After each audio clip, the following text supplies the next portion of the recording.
بسم اللہ الرحمن الرحیم، اللہم صلی علی محمد وعلی محمد۔ مومنین سوال کرتے ہیں کہ قبلہ آپ بتائیں، ایام محرم ہیں، ہر طرف مومنین نے، عزاداروں نے، ماتمیوں نے سیاہ لباس پہنے ہوئے ہیں، سیاہ لباس میں نماز پڑھنا درست ہے یا نہیں ہے؟ کیا اس میں نماز ہو جاتی ہے؟ تو آیت اللہ العظمیٰ سید علی حسین سستانی فرماتے ہیں تو اپنی توضیح المسائل میں مسئلہ نمبر 853 کہ سیاہ لباس میں نماز پڑھنا مکروہ ہے۔ ہاں، مگر یہ مکروہ بھی نہیں ہے اس صورت میں جب سیاہ لباس کے ساتھ آپ کی قمیض، شلوار، بنین یا رومال وغیرہ سفید ہو یا دوسرا کوئی رنگ ہو تو پھر یہ مکروہ بھی نہیں ہے۔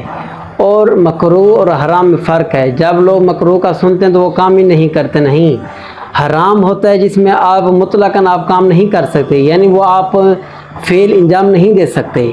لیکن جو مکروہ ہے، مکروہ میں آپ کے ثواب میں کمی ہوتی ہے، آپ کو ثواب تھوڑا کم ہو جائے گا، لیکن وہ آپ کا نماز ہو چاہے روزہ ہو وہ آپ کا پورا ہو جاتا ہے، تھوڑا سا ثواب میں کمی آ جاتی ہے۔ تو جب بھی ایام اعظام میں آپ نماز پڑھیں سیاہ لباس میں، تو سیاہ لباس میں نماز پڑھنا جائز ہے، درست ہے، آپ پڑھ سکتے ہیں۔